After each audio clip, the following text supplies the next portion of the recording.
Bom dia a todos que estão ligados na TV Boitempo. Bom dia ao Kim, bom dia, Mayla. Dizer que eu estou aqui com muito prazer, não é a primeira vez, acho que a terceira ou a quarta, para falar de um autor que nos é muito caro, não é? Que é Engels.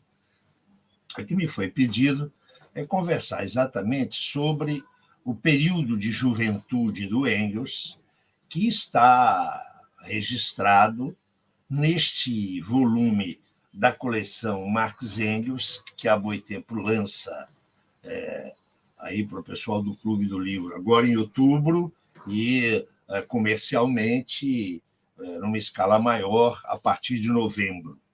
É um volume da coleção com as mesmas características dos volumes anteriores da coleção Marx Engels, com uma obra traduzida com muito cuidado, com muito rigor, tendo apresentação, tendo orelha, e ela é precedida de uma razoável introdução minha e de 10 ensaios de Engels. Mais um anexo, que é um texto muito interessante, que não é um texto teórico, eu vou falar sobre esse texto último. Então, na verdade, são 11 textos de Engels, dos quais só 2 até hoje foram vertidos ao português. Então, o texto, o livro, é um livro com materiais, 80% desses materiais são inéditos em português. Comecemos dizendo, creio que todos vocês têm uma noção, Engels nasceu em 1820 e faleceu em 1895. Ou seja, para os padrões do século XIX, ele teve uma vida longa. Não é? Ele morreu aos 75 anos. Era um homem de saúde muito bem constituído fisicamente, um sujeito que praticou exercícios físicos durante um longo tempo da sua vida, um homem muito saudável. Fumava, não muito, não fumava como Marx, e gostava de um bom vinho. Não é? Eu até sempre costumo contar uma história, que é uma história verdadeira, não é? Para distinguir um pouco Marx e Engels. Não é?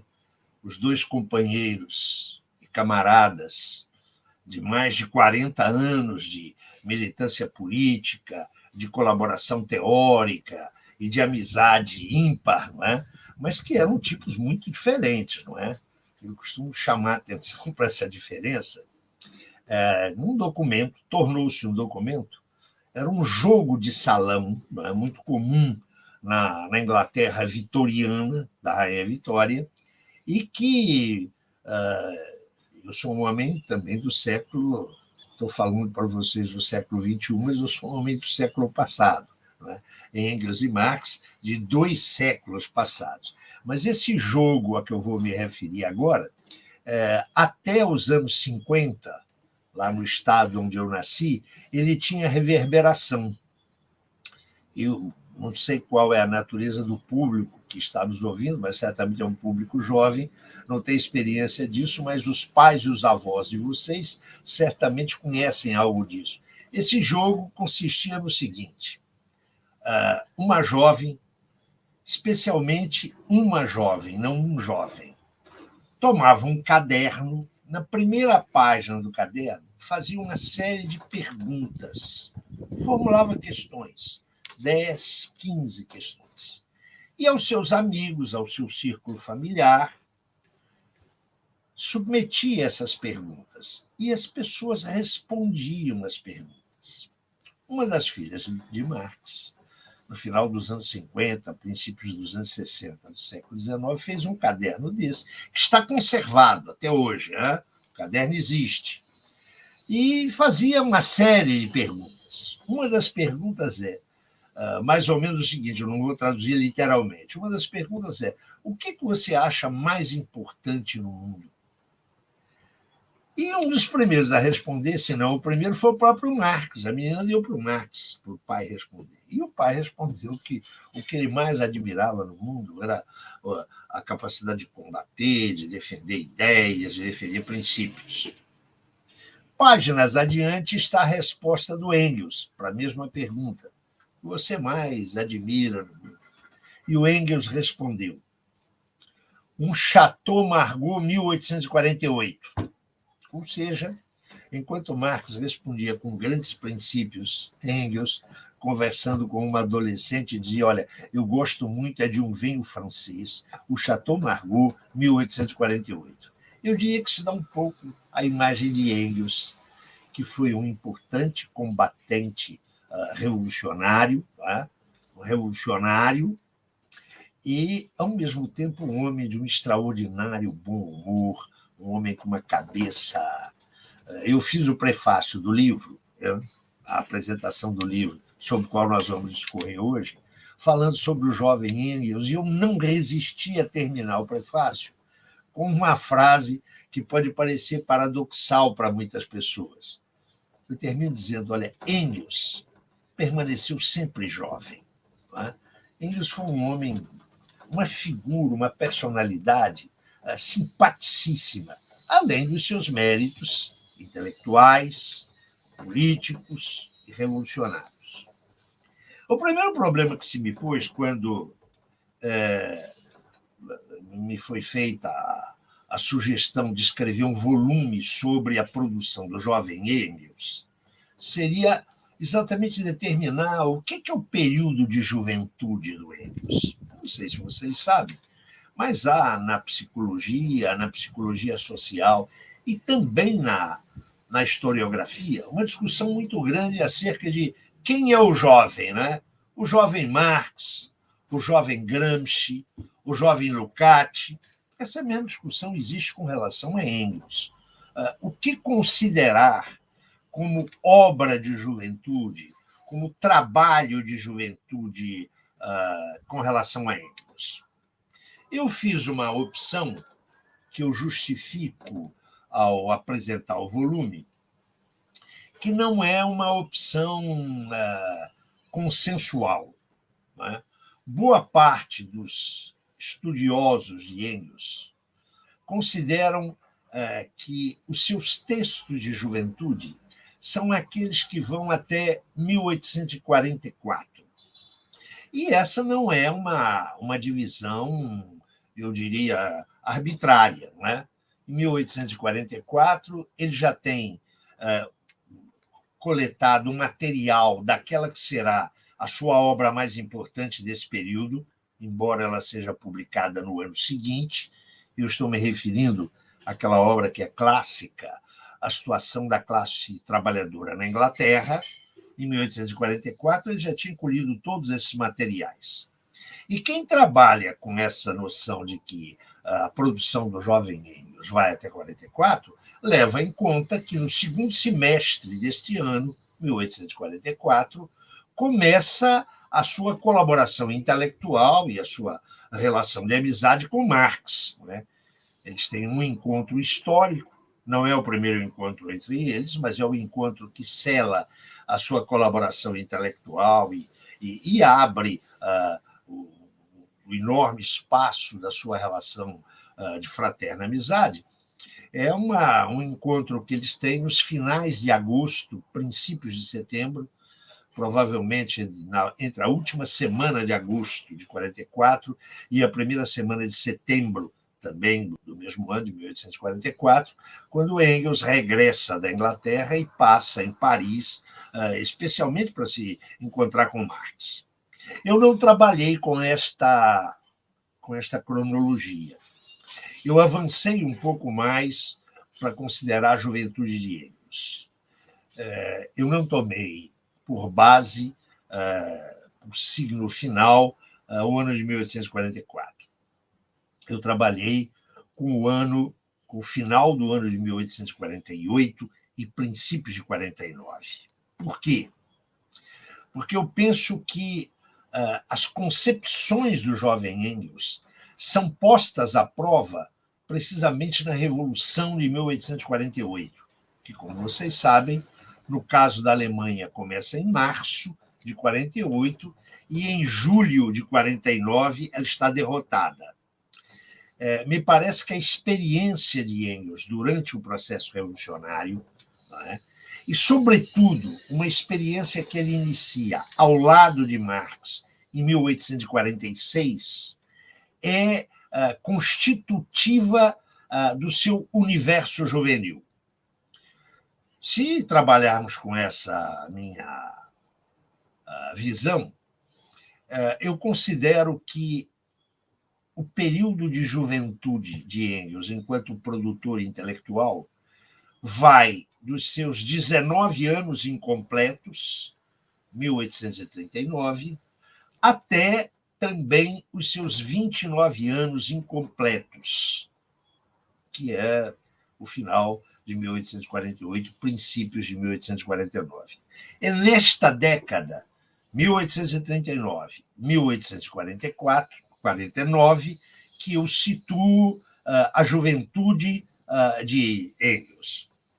Alguém pode dizer, mas um fulano que está com 29 anos incompletos, 28 anos completos, é um jovem?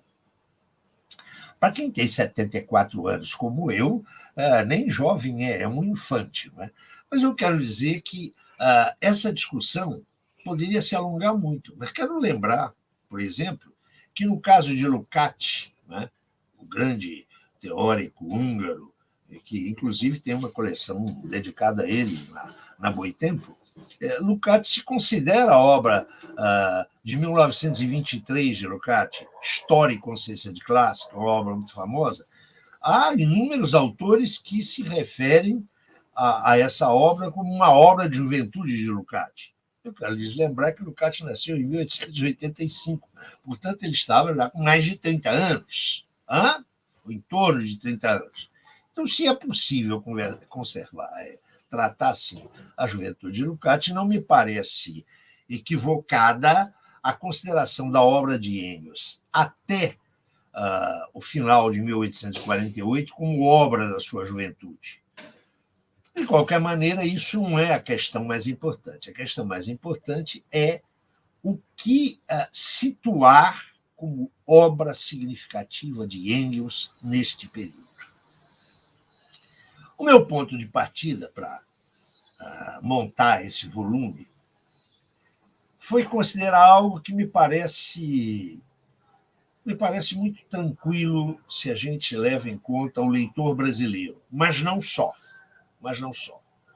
Eu diria o seguinte: desse período da vida de Engels, o que é de conhecimento público, e eu diria é mesmo de debate público, é a obra que ele publica em 1845, que indiscutivelmente é uma obra de juventude. Eu me refiro à situação da classe trabalhadora na Inglaterra, não é? Está editada aqui no Brasil desde 2000. Na verdade, tem uma edição dos anos 80, que foi retomada numa nova tradução em 2008, e já saíram duas edições, se eu não estou enganado, pela Boitempo, A Situação da Classe Trabalhadora na Inglaterra. Essa é uma obra indiscutivelmente de juventude de Engels. Essa obra teve um público de estudiosos, de especialistas, mas também de militantes políticos que a conhecem razoavelmente bem no Brasil. Fora essa obra, eu diria que o que é conhecido do que eu chamo de jovem Engels é aquilo que ele produziu em coautoria com Marx. Penso especialmente no Manifesto do Partido Comunista, que é editado em fevereiro de 1848, tem várias edições no Brasil. A Sagrada Família, que é editada em 1845, e tem uma edição aqui no Brasil de 2003, salvo erro, da Boitempo, e a Ideologia Alemã, que eles deixam inconclusa, incompleta. É uma obra de 1845-46, mas que também está editada no Brasil. Ou seja, da lavra, da autoria do Engels, o que tem bastante público, é bastante utilizado, é aquilo que ele escreveu junto com Marx, ou, como Engels, autor solo, a situação da classe trabalhadora na Inglaterra. Ora, não há dúvida nenhuma de que da juventude do Engels, daquilo que ele é próprio, singular e específico, a grande obra é a situação da classe trabalhadora da Inglaterra. Não há dúvidas quanto a isso. Mas a obra de juventude de Engels transcende aquilo que ele fez com Marx, a Sagrada Família, a ideologia alemã, o Manifesto do Partido Comunista. É mais do que isso. Quando eu organizei esse volume, eu levei isto em conta. E levei em conta que a biografia de Engels já é razoavelmente conhecida no Brasil. Eu cito alguns autores, não é, que já são acessíveis ao público brasileiro e que dão uma boa visão do conjunto da biografia de Engels. Não é? Há o livro do inglês Hunt, que é muito interessante, um livro escrito, inclusive, com enorme bom humor. O Hunt não é um marxista, mas é um historiador muito sério. Não é? Ele escreveu um livro que eu recomendo a todo mundo, Friedrich Engels, A Vida de um Comunista de Casaca. Isso saiu, salvo erro, pela Record, aqui no Rio de Janeiro, em 1999, algo assim. Um livro muito interessante. Há um livro que é um resumo da grande biografia do Engels, que saiu pela Boitempo o ano passado, quando se completaram 200 anos do nascimento de Engels, que é a biografia do Gustav Mahler, e o professor brasileiro, marxista, que tem uma importante contribuição. Estou até com o livro dele aqui, que é argentino de natureza, de nascimento, mas é professor extremamente importante, que é o professor Oswaldo Cogiola. Já em 1995, publicava um belo livro sobre Engels, o segundo violino. Então, já há, eu diria, um conhecimento mínimo razoável da biografia do Engels. Mas eu resolvi introduzir, fazer a apresentação desse volume de escritos da juventude com um trato da biografia do Engels neste período. Ou seja, eu trato de Engels desde 1820, o seu nascimento, mas com ênfase naquilo que é material biográfico de 1839 a 1849. Então, a estrutura desse livro, que tem por título Esboço para uma crítica da economia política e outros escritos de juventude, esse é o título, creio, que é o título final do livro, que vocês vão receber aí na caixa do clube e vão poder adquirir a partir de novembro. Esse livro tem uma introdução, que é uma apresentação minha, onde eu discuto um pouco da biografia de Engels entre 39 e 49, levando em conta os estudos que já foram publicados, e, em seguida, há 10 ensaios de Engels. Destes 10 ensaios, 8 são inéditos, em livro, inéditos em português. Não é? 2 já tinham sido publicados. Fundamentalmente, o Esboço para uma Crítica da Economia Política e Os Princípios do Comunismo. Esses 2 ensaios que estão enfeixados nesse livro, um é de 1843-44 e o outro é de 1847, eu repito, Esboço para uma Crítica da Economia Política é de final de 43, princípios 44, e o Princípios do Comunismo é um texto de 1847. Esses já tinham publicação em português. Os outros 8 ensaios são inéditos no Brasil e eu creio que, na sua maioria esmagadora, inéditos em língua portuguesa. Portanto, esse volume apresenta textos inéditos em português, na sua maioria. Depois segue-se uma cronologia de Engels e uma bibliografia. Essa é a estrutura desse volume. Por que me chamou muito o meu entusiasmo em aceitar participar desse projeto da Boitempo? É que, além de imaginar, e de pensar, e de ter estudado Engels e ver nele um teórico fascinante, é para chamar a atenção de vocês para o fato de que, na sua relação com Marx, onde ele sempre generosamente assumiu a posição de segundo violino, daí o belo título do livro do professor Cogiola, né? Ele sempre dizia, olha, eu sou um segundo violino, né? O primeiro violino é Marx, e eu tive a sorte de tocar subsidiando esse segundo violino. Engels sempre foi muito generoso na sua relação com Marx, em todos os sentidos, mas também foi muito modesto. Uma modéstia em Engels que, às vezes, nos impede de ver a originalidade do pensamento de Engels. O professor Florestan Fernandes, uma vez, numa aula a que eu assisti, usou uma imagem que me parece muito feliz para a gente pensar Engels. Além de ter sido o principal colaborador de Marx, além de ter sido coautor com Marx de textos fundamentais, além de tudo isso, Engels dispunha de luz própria. O meu entusiasmo ao participar desse projeto da Boitempo é para chamar a atenção de que, sob vários aspectos, Engels precedeu a Marx. Engels antecipou Marx. Vou dar 2 ou 3 exemplos que vocês vão ver a importância que Engels, para além de ter sido o segundo violino, a importância de Engels como um pensador original, como um pensador independente, um pensador autônomo.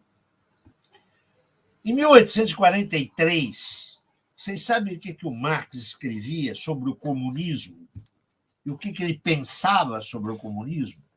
Marx dizia, né, isso é textual, escrevia que o comunismo era uma abstração dogmática. No mesmo tempo em que o Marx escrevia isso, Engels, né, já se considerava, do ponto de vista filosófico, um comunista. E estava interagindo já com trabalhadores. Marx veio a conhecer, não o mundo do trabalho, mas veio a conhecer a situação da classe trabalhadora numa viagem que ele faz com Engels, de um pouco mais de um mês, em julho, agosto de 1845, à Inglaterra. Era a primeira vez que o Marx saía do continente. Era a primeira vez que ele foi à Inglaterra. E o Engels, que conhecia Manchester com a palma da mão, levou o Marx para conhecer a real condição dos trabalhadores, dos proletários estrito sensu, lá em Manchester e em Londres. Eu, na minha biografia de Marx, que saiu ano passado pela Boitempo, eu chamo a atenção para o fato de que Marx se vincula aos trabalhadores em 1844, quando ele está em Paris e conhece o mundo dos trabalhadores. Mas é um mundo ideológico, um mundo político dos trabalhadores. A condição real de vida dos trabalhadores, Engels vai conhecer em 1845, na Inglaterra, pelas mãos de Engels. Notem como é que enquanto Marx estava pensando antropológica e filosoficamente o mundo proletário, em 1845 o Engels estava dando o retrato desse mundo na situação da classe trabalhadora na Inglaterra. Com isso, eu quero chamar a atenção, né, para o fato de que Engels é um pioneiro mesmo em face de Marx. Ninguém melhor do que o próprio Engels definiu a relação dele com Marx. Né? Eu até reproduzo essa, uma carta do Engels, de 1884, salvo erro, para Becker, onde o Engels diz o seguinte: olha, eu tenho uma parcela, eu tenho uma contribuição na construção da concepção dialético-materialista da história. Eu tenho um contributo. Mas o que eu quero dizer é o seguinte: o contributo principal é de Marx. Marx chegaria à elaboração de uma nova concepção de história, de cultura e de sociedade sem mim. Eu contribuí para isso, mas Marx chegaria sem nenhuma dúvida sem mim. Eu dificilmente chegaria onde cheguei sem Marx. E parece que essa formulação do Engels, não é? Uma carta pós-mortem de Marx, é uma formulação muito rica, justamente muito generosa, porque ele acaba sendo, como sempre, muito modesto em face da sua contribuição. Quem lê esse volume que a Boitempo está lançando, vai lançar, vai ter uma ideia muito clara de como Engels, autonomamente, eu quero insistir nisso, autonomamente, tem uma contribuição ao pensamento comunista, tanto no plano teórico, quanto no plano político, e especificamente, como nós veremos daqui a pouco, no plano filosófico. Então, esse volume, eu creio que contribui para restituir a estatura real de Engels na sua relação com Marx e na sua importância para um movimento de emancipação dos trabalhadores. O que eu queria chamar a atenção de vocês é que, frequentemente, quando a gente trata do Engels, a gente não só esquece ou não valoriza devidamente sua contribuição teórica e sua contribuição política. A gente perde de vista a contribuição de Engels como analista de conjuntura. Eu vou enfatizar isso muito agora no desenvolvimento que farei. Não sei quanto tempo eu tenho, Mayla. Você tem uma ideia para me dizer aí de quantos minutos eu disponho? 20 minutos para 45 minutos. Tudo bem, então vamos lá. Eu quero começar ressaltando que há, na obra juvenil de Engels, considerada entre 1839 e 1849, há 3 pontos altos.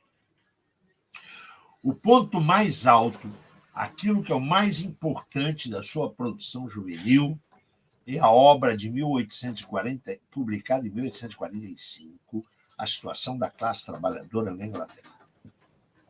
Evidentemente, não faz parte desse volume que a Boitempo está lançando, porque constitui um imenso livro que já foi editado 2 vezes pela Boitempo. Essa é a obra central do Engels nesse período. O segundo texto, de extrema importância, é aquele que ele produz entre o final de 43 e princípios de 44, Esboço para uma crítica da economia política. Eu vou me deter sobre esse texto, porque é um ensaio de cerca de 30, 40 páginas, que foi considerado por Marx, foi considerado sempre por Marx, como, eu vou usar a expressão do Marx, como um esboço genial. Esboço genial. Marx não usou esse qualificativo, não é? Esse adjetivo, por acaso. Na verdade, tudo aquilo que a gente conhece sobre a biografia intelectual de Marx, este texto do Engels, que eu vou contextualizar logo em seguida, esse texto do Engels teve um papel fundamental para estimular os estudos de Marx no sentido de elaborar a crítica da economia política, que a partir de janeiro de 1844 será o grande projeto da vida de Marx, não é? Um projeto inconcluso. Marx morreu sem concluí-lo lá em 1883, e que foi todo ele centrado na crítica da economia política. Marx foi estimulado, teve os seus interesses fomentados por esse artigo, por esse ensaio de Engels. Então, a importância desse ensaio é extraordinária. Mas nessa produção juvenil, né, 1839, 1849, que é o escopo de apresentação desse livro, há um segmento para o qual quero chamar a atenção de vocês, que é da maior importância. É o Engels fazendo análises políticas de conjuntura, fazendo análise da conjuntura europeia dos anos de 47 e 48. Hoje está bastante mais acessível um material onde Engels faz essa análise. Que material é esse? É um material não apenas que ele publicou no diário que ele e Marx editaram durante a Revolução de 48 e 49. Um diário, foi o primeiro diário, digamos, de orientação revolucionária proletária publicado, né? A Nova Gazeta Renana, que durou cerca de um ano, começou a sair em junho de 1848 e se encerrou no ano seguinte. Hoje, o conjunto dos textos publicados por Engels e por Marx já está disponível em português. No ano passado, sob esse título, Nova Gazeta Renana, foram publicados os artigos de Engels num volume e os de Marx no outro volume, pela editora Expressão Popular, um trabalho muito bem feito de uma pesquisadora precocemente falecida, Lívia Coutrin. São 2 volumes. No volume Engels, vocês podem acompanhar o trabalho de análise do processo revolucionário no Engels em 1848 e 49. Só que antes da fundação desse jornal, ele já escrevia para uma série de jornais socialistas do continente europeu ou da Inglaterra. E quando a gente lê esse material do Engels, nós vemos que ele foi um excelente analista de conjuntura. Ele antecipou, ele previu a explosão revolucionária de 1848. Ele não foi o único que fez isso. Atenção, Marx também trabalhava nesse sentido. Agora, Engels trabalhou exaustivamente as condições que apontavam um quadro pré-revolucionário no continente europeu, fundamentalmente nos países chamados Países Baixos, na França e na Alemanha, e, sobretudo, na Inglaterra. Isso é um mérito de Engels. Há também um limite na análise de Engels. Mas nós vamos falar nisso depois. Vamos começar lá em 1839. Em 1839, o pai de Engels, que, como certamente vocês sabem, tinha o nome que ele deu ao filho, não é? O pai de Engels chamava-se Friedrich Engels. Era um senhor empresário têxtil que vivia em Barmen, uma cidade na Alemanha, no vale do rio Wupper. Era uma cidade da Renânia que era, para os padrões da época, um centro industrial.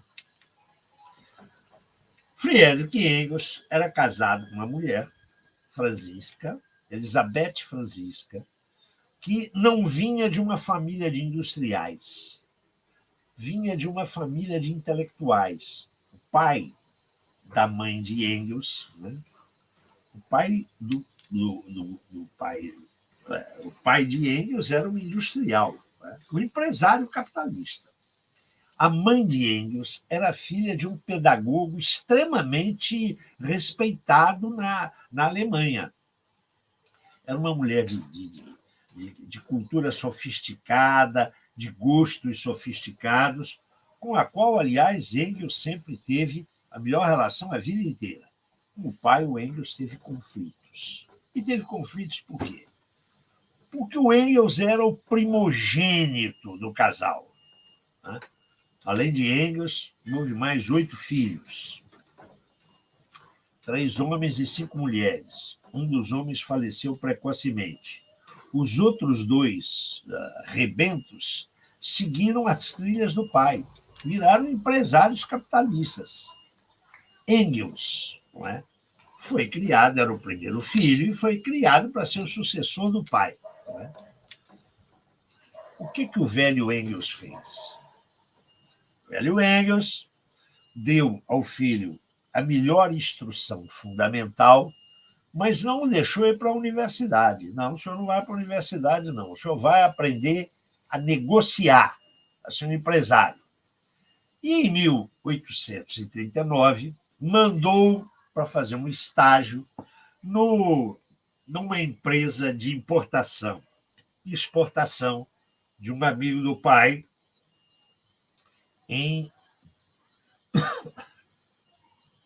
numa cidade alemã, Bremen, que era uma cidade portuária, não é? Portanto, um porto com relações comerciais com o mundo inteiro. O filho foi lá para aprender a gerir negócios. Parece que o estágio não foi muito rico, porque o rapaz, além de gerir negócios, se interessou muito em desenvolver o seu conhecimento de línguas e começou a escrever, primeiro anonimamente, depois sob pseudônimo, para um importante jornal da região, Telégrafo para a Alemanha. Esse jornal saía 3 vezes por semana, não era um jornal de grande tiragem, mas era um jornal muito lido por aquilo que a Rede Globo hoje diria que é o público que faz opinião. Era um jornal que estava muito orientado por um grupo literário, do qual inicialmente Engels chegou a fazer parte, chamada Jovem Alemanha, e que tinha posições muito críticas em face do regime prussiano, que, como vocês sabem, a Alemanha ainda não era um Estado nacional unificado, mas é uma confederação germânica satelizada em torno do Reino da Prússia. Engels estreia como escritor nesse jornal, Telégrafo para a Alemanha. Ele escreve inicialmente de forma anônima e depois ele assume um pseudônimo, F.O., Friedrich Oswald. É sob esse nome que nasce o Engels, escritor, nesse período em que ele está lá em Bremen. Notem, ele estreia com crônicas fazendo uma dura crítica social e, sobretudo, religiosa à região do Vale do Fulper.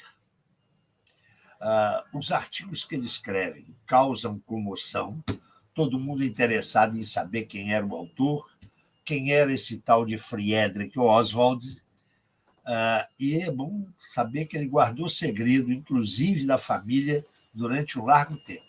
Ele só deixou de escrever sob pseudônimo em 1842. Ou seja, ele estreia como tal, como um crítico social, em 1839.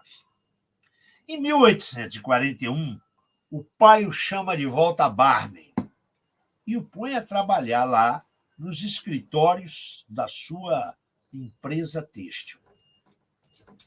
A má vontade, né? A pouca vontade, o desinteresse que o filho tem pelo serviço é de tal ordem que o primeiro problema de Engels, quando volta para casa, é encontrar uma maneira de fugir do escritório da empresa. E ele encontrou essa maneira de uma maneira brilhante. Ele se dispôs a servir como voluntário e prestar o serviço militar, que não era um serviço militar obrigatório. Ele se dispôs a servir como voluntário. Com isso, ele convenceu o pai e, em 1841, ele vai para Berlim e se alista lá num batalhão de artilheiros, da artilharia. Porque ele é voluntário, ele não precisa morar no quartel. Então, ele vai administrar muito bem o seu tempo. E o que ele vai fazer com o tempo livre fora da instrução militar? Antes de prosseguir, eu quero dizer para vocês que o Engels se tornou um bom artilheiro. A formação militar dele ele foi útil no resto da sua vida. Não sei se vocês sabem como, a partir dos anos 60, Engels vai ser conhecido no seu círculo íntimo. Da mesma maneira que Marx tinha um apelido, Mouro, o Engels terá um outro apelido. O apelido de Engels será General. Porque, dada a sua formação como artilheiro, ele passou a se interessar por assuntos bélicos e militares. E, na sua madurez, ele escreveu muito sobre isso. Então, aquele período que ele passou lá no quartel não foi perda de tempo. Mas ele ocupou o tempo dele em coisas mais úteis. Ele chega em Berlim em 1841, num momento em que um jovem estudante que começou a estudar direito e depois se doutorou em filosofia, um jovem chamado Karl Marx, 2 anos mais velho que ele, já não estava mais em Berlim. Em Berlim, ele não conhece Marx. Mas ele se liga ao grupo de intelectuais ao qual Marx fora ligado nos anos anteriores.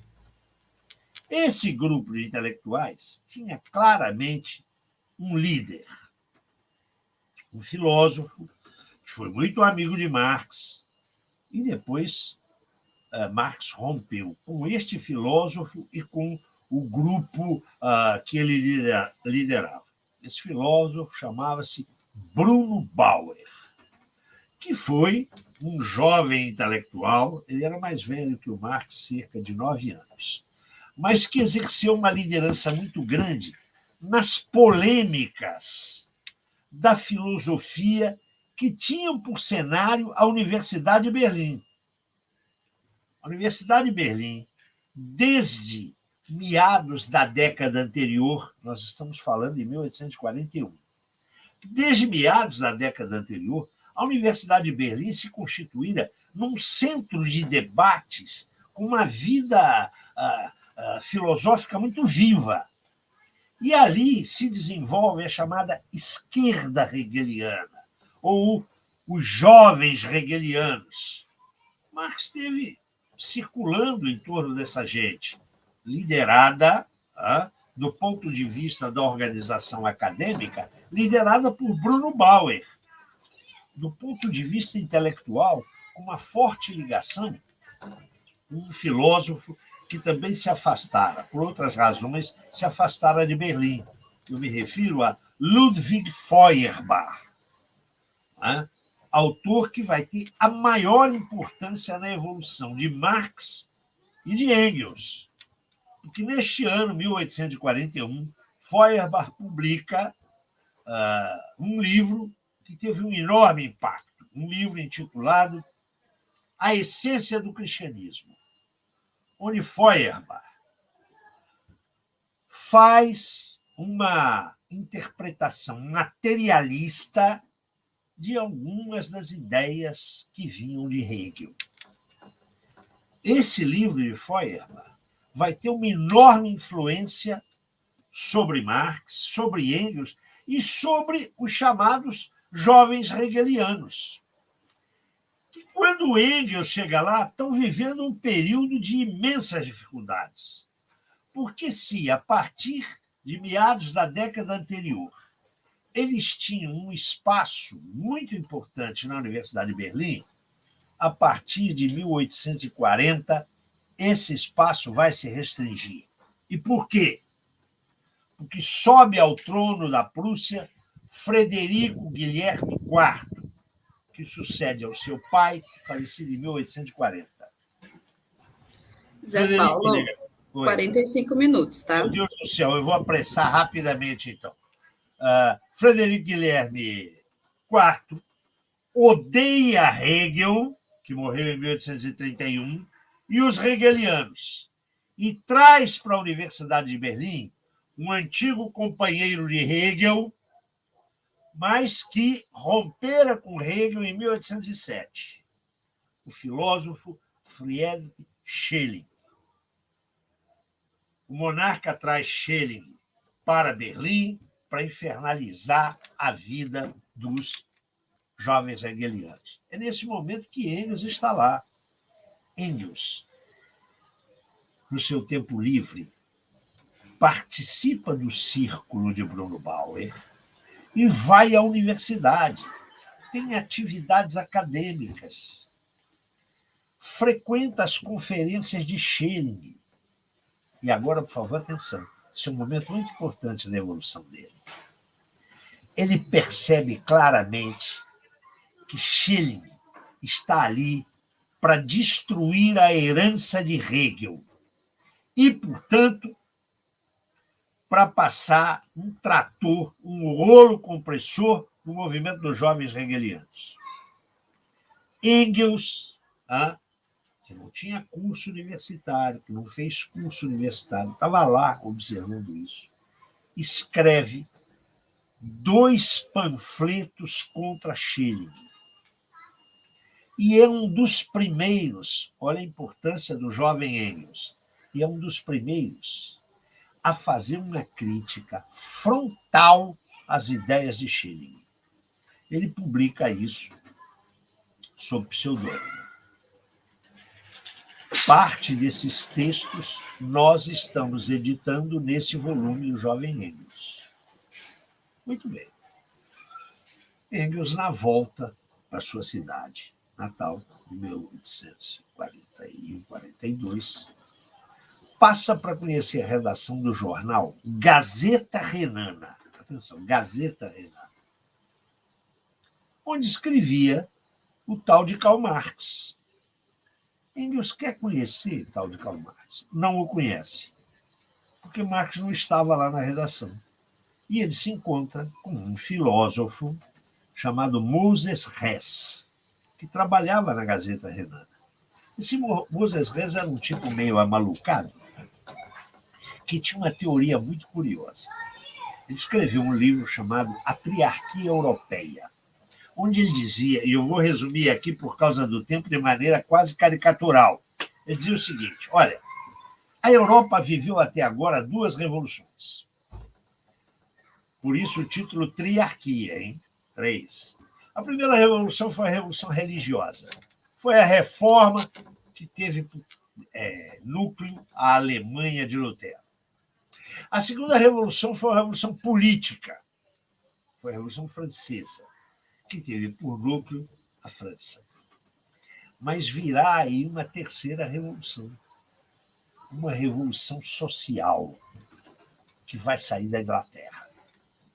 Esse Moses Hess é um cara interessantíssimo, né? Ele vai influir também sobre o Marx. O Engels sai lá da Gazeta Renana com esse troço na cabeça. Lá houve uma revolução religiosa, uma revolução política, e vem agora é social. Ele volta para a cidade dele e o pai dele, que fica sabendo que o filho está metido em umas complicações lá em Berlim, diz: olha, o senhor vai para a filial da nossa empresa em Manchester, lá na Inglaterra. O pai de Engels, o empresário capitalista, não tinha apenas uma empresa têxtil em Barmen. Ele era sócio de uma outra empresa em Manchester. Meus queridos, Manchester, nesse momento, era a cidade mais industrializada do mundo. No país mais industrializado do mundo. Manchester tinha uma população de 400 mil habitantes. Berlim tinha 180 mil. Né? Olha a diferença. O pai diz, você vai para lá e vai passar lá 2 anos, porque você vai me suceder aqui na direção da empresa. Nós devemos agradecer o velho Engels, sabe? Porque o velho Engels entregou para o filho, de mão beijada, aquilo que o filho queria. Conhecer o movimento social inglês. Engels vai para a Inglaterra. Chega na Inglaterra em novembro de 1842. Novembro. Ele vai ficar lá 21 meses. Vai ficar lá até julho, agosto de 44. Vai ficar no coração do movimento operário inglês. Ele vai para ser administrador de empresas. E aí vocês vão ver a capacidade de trabalho de Engels. Ele trabalhava 8 horas de segunda a sexta, lá nos escritórios da família, da empresa têxtil. Sábado e domingo, ele fazia pesquisa. Ele foi conhecer o mundo operário. Ô, Mayla, eu quero te dizer que eu tenho 50 minutos, não é só 45, não. Eu vou chegar aos 50 rapidinho. Quero prestar aqui uma homenagem a uma mulher, que é pouco falada. Engels chega lá, não é? Chega com 22 para 23 anos. E se apaixona por uma moça, uma operária. Tá? Mary Burns, que era uma mulher de instrução formal rústica, mas uma mulher inteligentíssima, descendente de irlandeses, ligada às lutas do povo irlandês e uma combativa proletária. Engels conheceu o mundo dos trabalhadores pela mão de Mary Burns. Tá? Registre-se isso, especialmente as camaradas feministas. Vale a pena procurar conhecer quem é Mary Burns. Engels passa 21 meses na Inglaterra. Nesses 21 meses, ele estabelece relações com os movimentos socialistas ingleses. Socialistas, atenção. Os seguidores de Robert Owen, o grande reformador do socialismo utópico, não é? Ele estabelece, sobretudo, relações com os líderes cartistas, o movimento cartista, que, embora derrotado na greve de 42, se reconstruía rapidamente. Engels foi o primeiro que viu no movimento cartista aquilo que seria o protótipo do movimento sindical classista. E na Inglaterra, onde Engels passa pesquisando, ele descobre a economia política. É lá que ele escreve o esboço para uma crítica da economia política. Porque muito antes de Marx, pelo menos um ano antes de Marx, o que ele percebeu? Ele percebeu que, do ponto de vista teórico, a economia política era a expressão do pensamento burguês revolucionário, mas era também a expressão dos limites de classe desse pensamento. Então, ele estuda os fulanos que o Marx ia estudar depois. Ele estuda Ricardo, ele estuda Smith e, sobretudo, ele mete o olho na obra de Malthus. Ele é o primeiro a fazer uma crítica socialista de Malthus. Qual é o mérito de Engels? Ele lê a economia política já estando com compromissos com os trabalhadores e já tendo elementos de conhecimento dialético. Ele é o primeiro a pensar a economia política através de categorias que ele dialetiza. Ele manda esse texto, um ensaio de 30 páginas, para Marx, que está em Paris, com o projeto, juntamente com um liberal chamado Arnold Hughes, de escrever ou de construir uma revista, os Anais Franco-Alemães. O Marx lê esse material do Engels e a cabeça dele explode, né? Ele percebe que ali está o caminho para a continuidade da crítica que ele estava fazendo à teoria política extraída da filosofia de Hegel. Ele saca que, para compreender o Estado, ele tem que compreender a sociedade civil. E, para compreender a sociedade civil, ele tem que recorrer à economia política. Engels escreve, neste período da Inglaterra, mais textos. Ele manda alguns lá para a Gazeta Renana. Então, Marx começa a sacar que o fulano que estava escrevendo para a Gazeta Renana era um fulano que passou para conversar com ele e ele não deu muita bola. Ele disse, eu tenho que conhecer esse cara. 55 minutos, Zé Paulo. Mais 5 de prorrogação, tá? Tá. O Engels sai rapidinho da Inglaterra para voltar para a Alemanha, encontra com Marx em Paris, em finais de agosto, princípios de setembro de 1844. E aí a conversa dos dois é a conversa daqueles que têm uma história comum, mas chegam a conclusões que também são comuns por caminhos diferentes.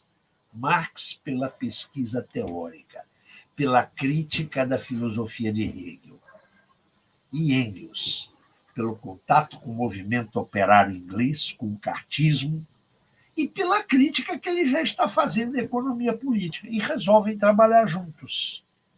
Engels vai para Barmen, lá ele escreve o seu livro, os apontamentos ele trouxe lá da experiência inglesa. Em 1845 fica muito claro que ele não vai conseguir conviver com o pai, porque ele já está fazendo propaganda comunista. Então ele rompe com a família e vai, no final de 45, para Bruxelas, onde Marx já está vivendo expulso que foi da França. E ali, em Bruxelas, eles começam, de fato, a sua grande colaboração intelectual.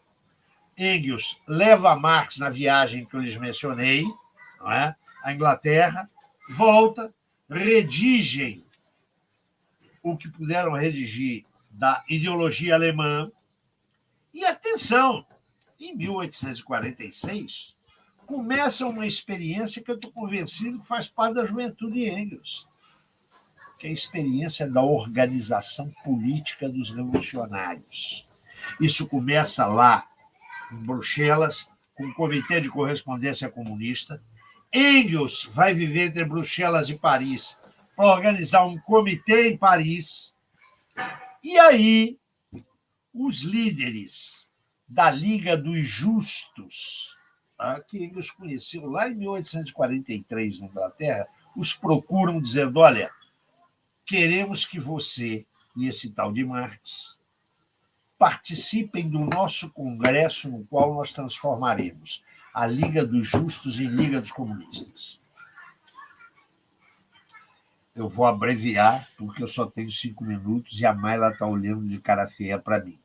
Os dois entram na Liga dos Comunistas, ficam responsáveis pela redação do manifesto, que eles fazem em dezembro de 47, janeiro de 48. Nesse período, Engels escreveu Princípios do Comunismo, que vai ser um documento que vai orientar o debate da Liga dos Justos para se transformar em Liga dos Comunistas, e vai começar a trabalhar abertamente no processo da Revolução. A Revolução explode em fevereiro de 48. Engels e Marx vão para Paris. A Revolução explode na última semana de fevereiro, a mesma semana em que o Manifesto Comunista está sendo impresso em Londres. E na Alemanha ela explode a 18 de março. Em princípios de abril, Engels e Marx estão na Alemanha, radicam-se em Colônia, membros da Liga dos Comunistas, da direção da Liga dos Comunistas, mas vão criar em Colônia a nova Gazeta Renana, que vai ser o órgão através do qual os dois vão participar do processo revolucionário. A Revolução entra em refluxo em 49.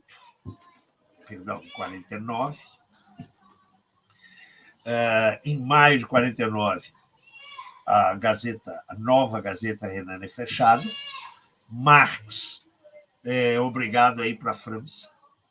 Engels, que já tinha ficado fora uns meses por perseguição policial, ingressa na resistência armada no exército do Baden e do Palatinado.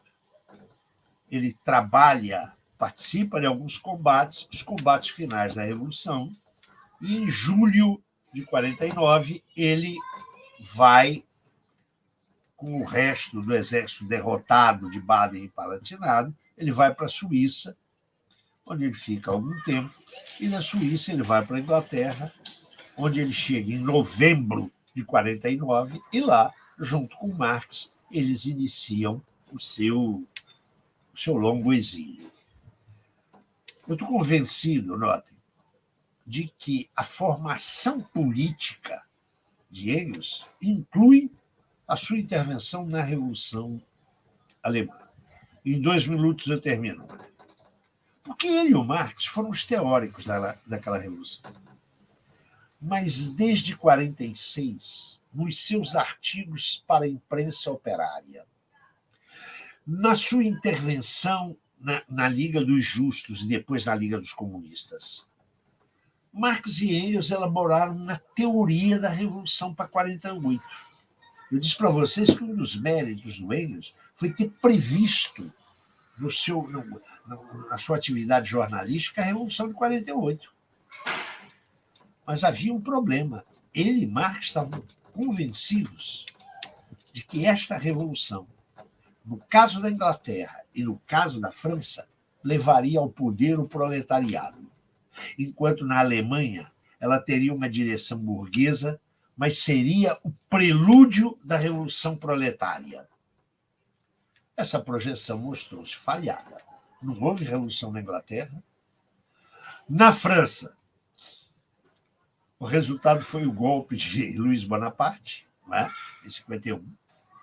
E na Alemanha, sequer se derrotou o antigo regime, que se prolongou. Onde é que estava o problema? É que Marx e Engels operaram, na década de 40, convencidos de que o capitalismo estava exalando os seus últimos suspiros, que o capitalismo estava às beiras de uma revolução que o enterraria. A burguesia criou seus coveiros e, em 48, eles iam fazer o funeral. Eles levaram cerca de 10 anos. Só no final da década de 50 é que os dois chegaram a perceber que o processo da revolução não era bem esse. Não era para depois da manhã às 7h30. Atenção. Marx escreve em 1859 o quê? Que o processo da Revolução implica toda uma época histórica. É que aí Marx já estava na sua plena maturidade e Engels também. Uma última palavrinha que eu disse que eu ia contar para vocês, uma aventura do Engels. Como anexo desse livro, além dos 10 ensaios teórico-políticos, vocês vão receber um texto inacabado, que é um texto interessantíssimo. Eu disse que o Engels teve que sair de Colônia, porque senão ele ia ser preso, antes da derrota da Revolução. Ele passa uns meses na França e na Suíça. Ele é obrigado a sair às pressas da Alemanha, vai para a Bélgica. Da Bélgica ele é expulso e sem um centavo ele é posto na fronteira com a França. Aí ele vai para Paris. não vai ficar em Paris. Ele está duro, sem dinheiro, ele quer ficar perto da Alemanha, porque ele vai voltar lá, ele quer voltar a redigir lá a nova Gazeta Renana, com Marx. O que o Engels faz? Olha que figura era esse cara. Ele vai a pé de Paris à Suíça. É isso mesmo que vocês ouviram. Ele vai a pé, vai passando por pequenas cidades, vai conversando com camponeses, conhecendo moças, ele adorava conhecer moças, comendo queijos, vinhos. Ele escreve, não é um diário, mas ele escreve como é que ele fez essa jornada.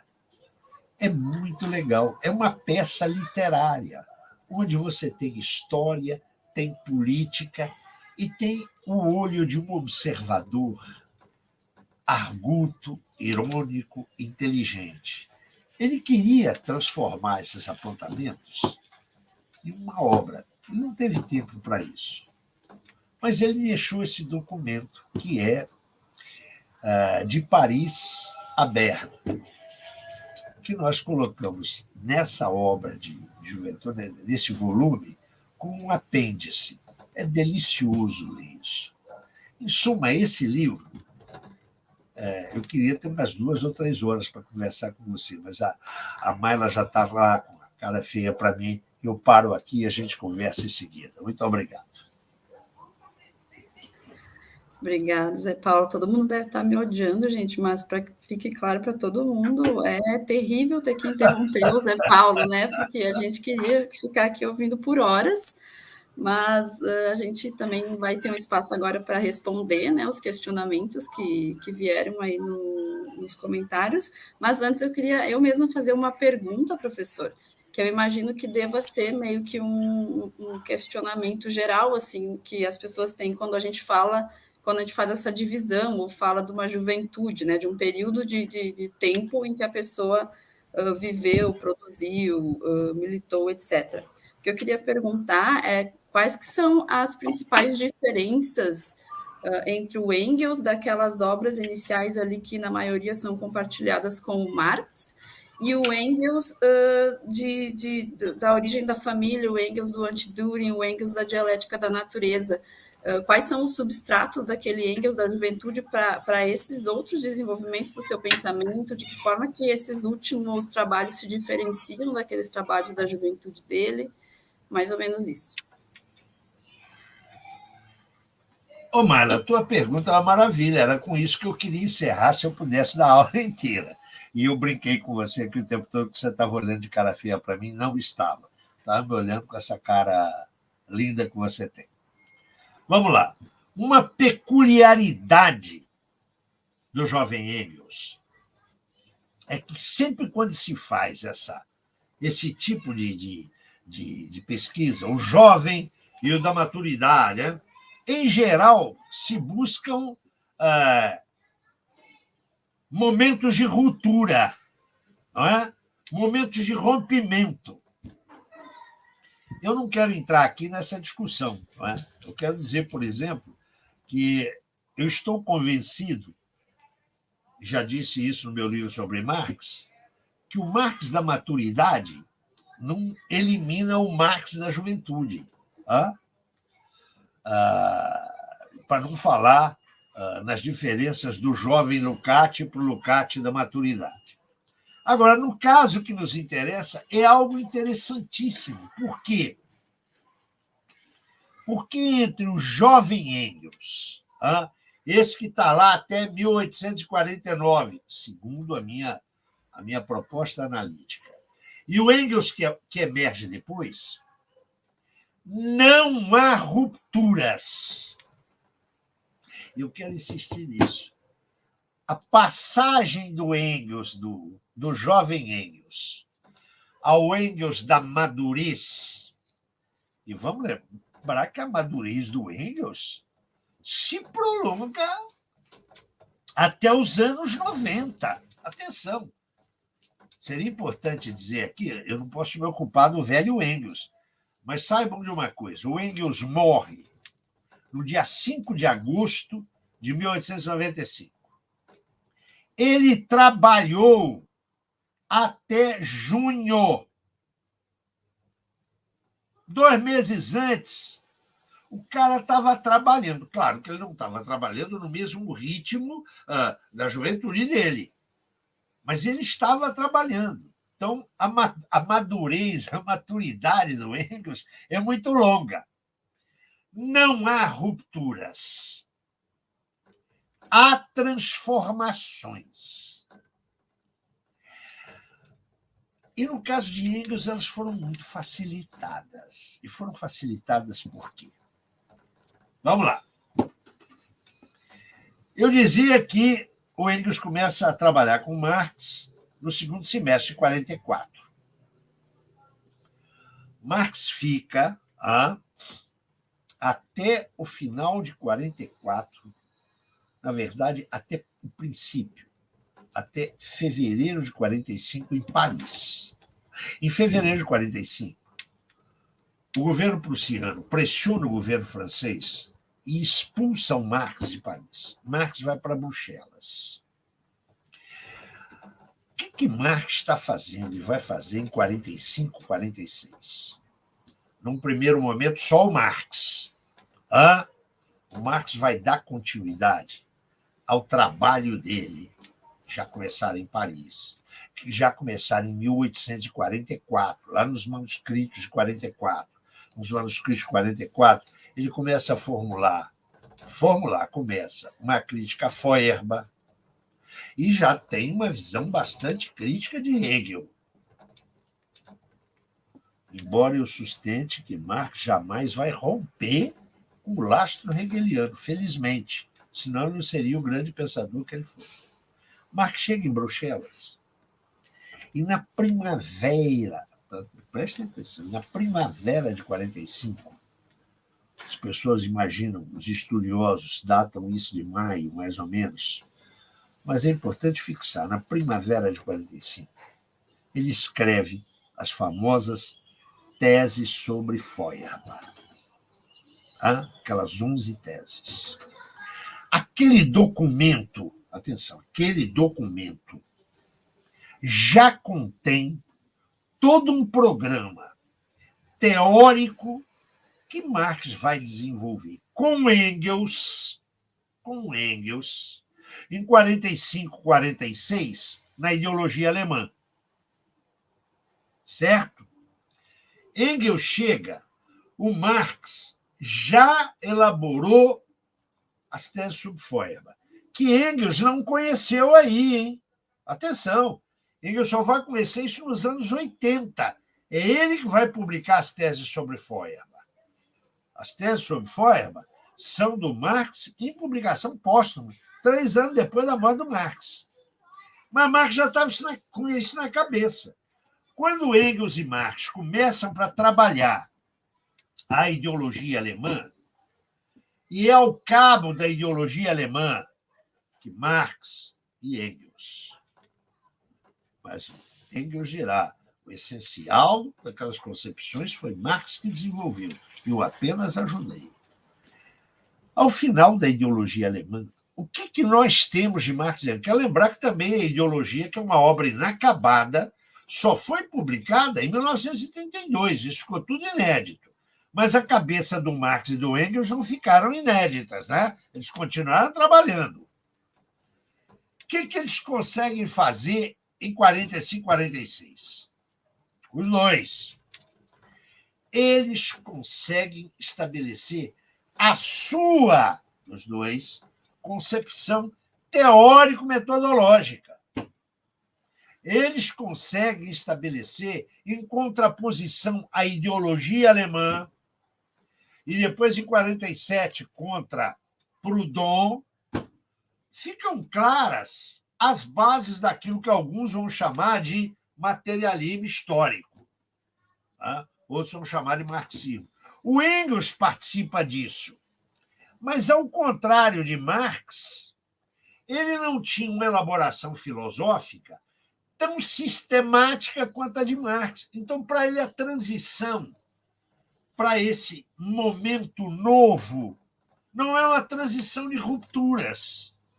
O que vai acontecer, e isso vai marcá-lo até o fim da vida, note, será o abandono de uma concepção puramente filosófica do comunismo. Isso ele aprende lá na Inglaterra, não é? No contato com o quê? Com o cartismo, que a volta dele, de 46, 47, vinculando-se à organização, ao trabalho de organização, comitês de correspondência comunista, Liga dos Justos, Liga dos Comunistas, isso vai tirar deles, não é, uma visão iluminista que o Engels tinha. O Engels está convencido, quando escreve, em 45, a situação da classe trabalhadora na Inglaterra, que a revolução seria, sobretudo, uma revolução ideal. Em 46, 47, ele vê que o negócio não é esse, não. E a experiência de 48 mostra isso mais claramente para ele. O que há de ruptura? E aí é preciso deixar claro que vai se operar ao longo dos anos 50. A ruptura é na concepção do processo revolucionário. Até 48, a revolução proletária para eles era a revolução que marcava a derrota política da burguesia e do capital. Naquele processo de 48 e 49. A história mostrou para eles que não foi assim. E eles retiraram as lições. Eu vou dar um exemplo forte disso, viu, Omaira? Logo que eles chegam ao exílio na Inglaterra, eles tentam reorganizar, com outras lideranças, eles tentam reorganizar a Liga dos Comunistas. E redigem, em março de 50, uma famosa circular ou mensagem da Liga dos Comunistas. Marx e Engels participam disso, onde eles dizem o seguinte: a revolução não se esgotou em 49. Nós tivemos uma derrota temporária. Ela logo, logo vai emergir. Dentro de 2 anos, note, 50 eles estão escrevendo isso. Dentro de 2 anos, a revolução virá uma nova crise econômica e a revolução vai retomar um movimento de fluxo. Nós estamos vivendo um refluxo. Nós teremos um movimento de afluxo. Então, temos que nos preparar para isso. Olha, esse foi o último documento em que eles diziam que a revolução estava ali na esquina. Se equivocaram. E levaram, note, 10 anos para superar esse equívoco. Aí houve uma ruptura. E note, mesmo em 1848, quando eles não tinham uma visão blanquista, não é? Se você lê o Manifesto Comunista subscrito pelos dois, eles dizem: essa aqui, ao contrário das revoluções passadas, será uma revolução feita pela maioria em benefício da maioria. Mas eles só vão ter clareza da complexidade do processo revolucionário pós-48 e vão entender que o proletariado continua sendo o agente privilegiado do processo revolucionário, mas vai ter que fazer um bocado de aliança. Vai ter que fazer um bocado de aliança. Isso aí será um processo de amadurecimento de Marx e de Engels. Agora, você também não se esqueça, Omar, e agora é necessário falar isso. Eu me preocupei com Engels nesse material que vai ser publicado até 1849. O que vai acontecer com Engels? 1850. Né? Fica claro que a revolução não vai estar ali na esquina.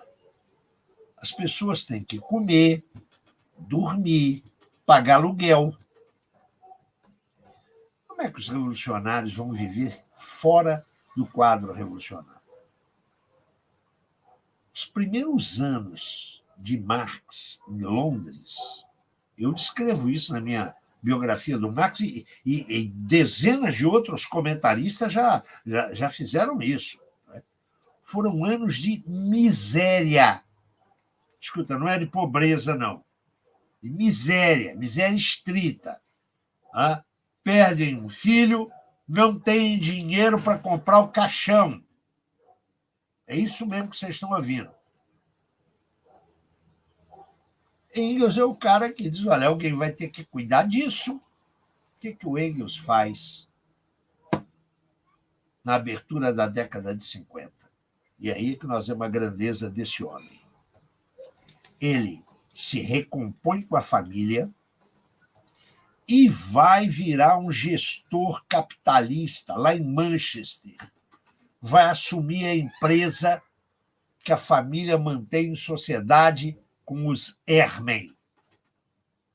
Engels vai trabalhar, atenção, final de 50 até meados de 1869, ele vai ser um gerente capitalista. Ele vai contribuir para a exploração do proletariado. É bom que eu diga isso com todas as letras. Porque com isso ele arranjou dinheiro para, financiar a sobrevivência da família de Marx. Zé Paulo, só vou pedir para tu encerrar uns 3 minutinhos para a gente fazer as outras perguntas, pode ser? Mas é preciso dizer isso aí para poder entender as mudanças do Engels. Sim. Obrigada. Ele vai financiar outros revolucionários e vai fazer um pecúlio que vai permitir a ele, ao parar de trabalhar entre 1869 e 1870, ter uma existência decente, garantir a existência de Marx e ajudar os partidos socialistas. O que ele fez de 50 a 70? Marx dizia que esses anos foram os anos do cativeiro egípcio, alusão à história judaica, do Engels. O Engels trabalhava durante o dia como gestor capitalista e, à noite, ajudava as pesquisas do Marx, escrevia artigos, mas não escreveu nenhuma obra substantiva. Ele vai escrever isso depois de 70, quando ele vai ter tempo. Aí ele vai escrever o quê? O Anti-Dühring, ele vai escrever A Origem da Família, e ele vai ser, sobretudo, o editor do Marx. Quero lembrar que Marx não edita nem o Capital 2, nem o Capital 3. Então, a transição do Engels, do jovem Engels, para o Engels da madurez, se dá com a superação das condições empírico-imediatas da Revolução, mas sem traumatismo, porque ele participou da constituição da concepção materialista da história, lá junto com Marx em 45, 46. E é claro que isso está, a resposta que eu te dou, da parte de um autor, que sou eu, que não vê ruptura de Marx. Eu não sou malthusseriano, que acha que tem um corte epistemológico, não é? Então, isso ajuda a entender a resposta que estou lhe dando. Pronto, antes de 3 minutos, Maia. Muito obrigado, foi muito bom. Nada. E agora eu vou ler as perguntas, né, que estão mandando aqui. Tem uma pergunta do Sebastião, que acho que entra nesse debate aí sobre o Althusser mesmo. Ele coloca assim. Só uma coisinha, Mayra. Me leia 3x3 para eu poder me organizar, tá? É possível? Tá, como isso? quiser. Mas eu acho que a gente combina, então, que eu te leio 13 e tu consegue me responder nos 15 minutos, pode ser? Vamos ver. Para isso você me vigia. Eu gosto de ser mandado por mulher. Vamos lá. Então tá. Ainda mais se for mulher comunista, né? Sebastião Carlos pergunta, José Paulo, o importante é o raciocínio e a inteligência em movimento e, por este saber, fazer a apreensão dos conhecimentos nos contatos e relações. Separar entre jovem e velho serve? Aí depois o Natan Oliveira. Quais as principais diferenças, quando existem, entre Marx e Engels em termos filosóficos e de análise política? E a outra pergunta dele também, há algum aspecto da obra de Marx que Engels interpretou equivocadamente? Essas 3 aí. Vamos começar enfrentando com o Sebastião. Há Há sentido, sim, entre jovem e velho, ou da madurez. Né? Mudam os autores de referência, mudam os objetos de pesquisa. Então, não me parece equivocado em identificar um período juvenil, um período de madurez em autores. Isso não me parece. Não creio que essa ideia de localizar características de um autor, qualquer que seja ele, na sua juventude, seja um equívoco. O que me parece importante, e eu julgo que é isso que o Sebastião quis dizer, é acompanhar esse processo que quase sempre, quando se trata de autores sérios, de autores, eu diria, responsáveis, eu não tenho só linhas de rompimento, eu tenho linhas de rompimento e de continuidade. Não é? Eu chamo para isso, por exemplo, a atenção para um livro muito interessante do Mesaros, que foi editado pela Boitempo, O Conceito de Dialética em Lukács, onde o Mesaros, não falando apenas sobre Lukács, ele chama a atenção para qualquer grande autor, não é uma coisa só na linha do tempo.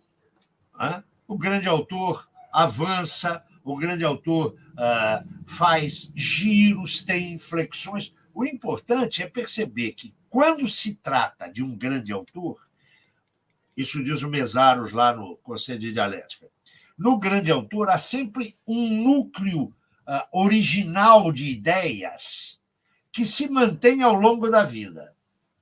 Isso me parece muito claro em Engels, me parece também muito claro em Marx. Em nenhum dos dois casos, desses dois casos, eu vejo rupturas inteiras. Eu não trabalho com a ideia que eu respeito de corte epistemológico, mas não creio que seja sem serventia o trato de características de um grande autor enquanto jovem ou quando ele alcança o pleno domínio do seu arsenal teórico-metodológico. Vamos lá para o Natan. Olha, eu acho que há diferenças claras entre Marx e Engels. Né? Essas diferenças, para mim, não são diferenças de oposição. Eu quero lembrar que Engels tratou de temas, não é? Que Marx não esgotou, não exauriu. Né? Por exemplo, é muito claro, quando a gente trabalha a obra de ambos, que houve uma divisão de tarefas entre eles. Né? Dos anos 60 para frente, Marx, que sempre teve um olho atento no desenvolvimento científico e tecnológico, deixou parte dessa análise para Engels. E me parece que Engels fez bem. Agora, não há dúvida nenhuma que o pensamento de Engels tem certos matizes, certas impostações que não são os de Marx. Foi muito discutido, né? A ideia de que há no velho Engels uma concepção evolucionista. Não é? Engels teria sido contaminado pelo positivismo. Isso é um campo de debate. Eu mudei a minha posição aí ao longo do tempo. Houve um momento na minha trajetória, lá no meados dos anos 70, que eu achava que Engels tinha respirado um pouco do clima cientificista do século XIX. Depois, quando eu avancei, por exemplo, no estudo da correspondência dele, eu tive clareza de que isso aí, se ocorreu, foi algo pontual. Eu quero chamar a atenção para uma obra que é objeto quase sempre dessas polêmicas, que é o Anti-Dühring, um livro do Engels, que, aliás, está traduzido aqui no Brasil. Na edição da Boitempo, eu fui, inclusive, creio, não estou enganado, já esqueci quantos textos introdutórios eu escrevi. Eu acho que tem uma introdução minha. Eu quero dizer o seguinte: o Anti-Dühring foi escrito por Engels, era inicialmente um conjunto de artigos que ele escreveu entre 76 e 78 para um jornal do Partido Social-Democrata Alemão. Para a confecção desse... Depois ele reuniu isso em livro. Aquele deu o nome de O Senhor Dühring Subverte a Ciência. Ele pediu ao Marx que produzisse um capítulo, que é o capítulo sobre a história da economia, não sei bem como é que isso foi traduzido. Quero dizer que o Marx acompanhou cuidadosamente o trabalho do Engels e não apenas contribuiu com esse livro, mas Marx aplaudiu o livro. As pessoas, alguns críticos, partem daí para dizer, olha, isso aí é um desvio das ideias de Marx. O Marx leu o livro, o Marx acompanhou a produção do livro e não fez observação nenhuma nesse sentido. E entre eles havia um processo de liberdade, de autonomia, que um criticava o outro. Se alguém tem dúvida disso, atenção, pegue, eu ajudei, fiz a revisão técnica da tradução das cartas do Marx e do Engels sobre o Capital. Saiu pela Expressão Popular 1 ano atrás. Se vocês lerem aquele livro com atenção, vocês vão ver que o Engels faz várias críticas ao Marx. No período em que Marx está elaborando lá o Capital, faz críticas. E por outro lado, Marx reclama, não é? Observa certas fragilidades em observações do Engels. Eles estão num debate constante. Eu estou convencido de que Engels não interpretou nada equivocadamente com relação a Marx. Não posso deixar de dizer que há pontos de vista que são fundamentalmente só de Engels e que não são exatamente os mesmos de Marx. Eu vou dar um exemplo, que é a origem da família no estado da propriedade privada. Ali o Engels desenvolve uma teoria do Estado que não é exatamente a do Marx, mas eu não acho que é de se contrapor. Não sei se isso satisfaz ao Sebastião e ao Natan. Acredito que sim. Vamos para a próxima, então, da Louise Meinhof. Ela pergunta, Zé Paulo, se é possível comentar um pouco sobre a investigação Revolução e Contra-Revolução na Alemanha de Engels, que ela diz que, apesar de ser um trabalho... Esse foi o Engels passando, gente. Que, apesar de ser um trabalho de Engels, o autor transferiu os créditos para o Marx. Ô, Luiz, vamos lá. Mais uma vez, estamos diante da capacidade de trabalho do Engels, da imensa capacidade de trabalho do Engels e da generosidade de Engels. Você se refere a um conjunto de artigos que foram publicados entre o fim de 51 e ao longo de 1852, com a assinatura do Marx no New York Tribune, né, o jornal que o Marx foi correspondente em Londres de 52 a 62, durante uma década. É verdade. Aqueles artigos foram escritos sobre o Engels. Por Engels. Marx os revisou, atenção. Os artigos são do Engels, não é? Marx os revisou, meteu a mão, mas o eixo do trabalho é de Engels. Eu quero dizer que nem o Engels revelou que ele era o autor, viu? Essa revelação só veio a público póstumamente, depois da morte dos dois. Se eu não estou enganado, em 1913, que o pessoal estudando lá os arquivos dos dois viu que era obra do Engels. Mas eu quero dizer que isso aconteceu várias vezes nesse período dos anos 50 e parte dos anos 60. O editor do Tribune, Charles Dana, resolveu escrever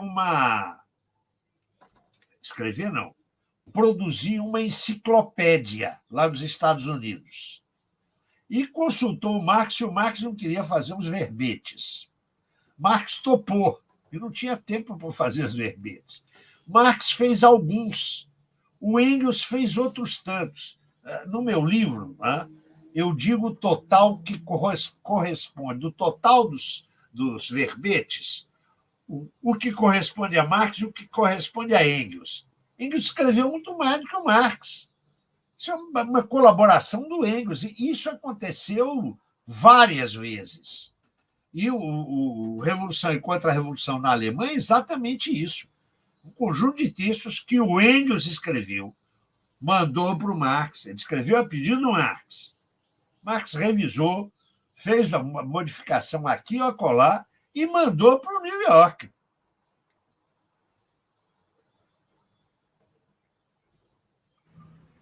É isso, diga para a Luísa que é isso mesmo. E só um detalhe, já que me é permitido, você demorou um pouquinho mais, lá entro eu. Eu quero só dizer o seguinte: havia, de fato, uma simbiose de pensamento. Os caras, a cabeça deles funcionava em sintonia. Em várias cartas, diante de certos problemas, a gente pode ver isso. Às vezes, Marx reagia de uma maneira sem consultar Engels. Ou o contrário. E quase sempre as posições deles coincidiam. Por quê? Porque a matriz intelectual era a mesma. Né? Ou se não era a mesma, era muito próxima. Isso é uma coisa. Segundo, o que é fascinante na relação entre esses dois homens, eu acho que isso é mais fascinante em Engels do que qualquer outra, mais do que em Marx, não é? É a generosidade de não haver nenhuma emulação, de não haver entre eles isso é meu e aquilo é teu. Quem acompanha a correspondência, não é? Entre eles, quem conhece, uma correspondência enorme, não dá para você conhecer toda, mas que você conhece, você vê isso claramente, é de parte a parte uma generosidade intelectual muito grande. Eu diria que é maior a de Engels, porque Marx estava concentrado lá, naquele interminável capital, não é? O Engels era mais curto e grosso. Oi, Maila. Agora eu vou ter que já começar a partir para os encerramentos aqui, pessoal, porque a gente já está se aproximando da 1 da tarde, que é o nosso teto. Então, Zé Paulo, se tu quiser fazer um encerramento antes de eu fazer a fala final aqui, mas tem que ser coisa de 3 minutinhos, antes Então da eu gente faço. encerrar. Perfeito. Olha, eu, em primeiro lugar, quero agradecer a Boitempo a oportunidade de falar desse livro, agradecer a Mayra, que é a gentileza. Se tirar um retrato da gentileza em Caxias do Sul, sai o rosto da Mayra, e agradecer a vocês que nos acompanharam ao longo desse tempo. Eu quero só dizer o seguinte: eu fui aqui muito pontual no sentido de trabalhar as coisas sem aprofundá-las muito. O meu objetivo foi dar para vocês só a importância dos textos, desses textos de Engels. E, evidentemente, as questões que foram levantadas, sobretudo pelo Sebastião e pelo Natan, são questões que a gente pode discutir num curso, não é? Longas horas. O que é próprio dos grandes clássicos, meus amigos, é precisamente isso. É que, mesmo que a escrita deles esteja cerrada, o nosso trabalho crítico e analítico nunca está cerrado. Né? As análises feitas sobre grandes obras nunca são definitivas. Eu espero que vocês leiam o jovem Engels, tenham clareza de que ele foi um grande pensador, que a gente deve muito a ele, que ele foi uma personalidade fascinante, foi uma personalidade generosa, não é? E que vocês não se contentem com Engels, polemizem com Engels, questionem Engels. Olha, para Engels, para Marx, para tudo, vale o grande princípio que Marx tomou dos latinos, de omnia dubtantur, não é? Deve-se duvidar de tudo. Deve-se duvidar, duvida, inclusive, do que eu falei aqui. Um grande abraço para vocês, muito obrigado pela gentileza de ouvir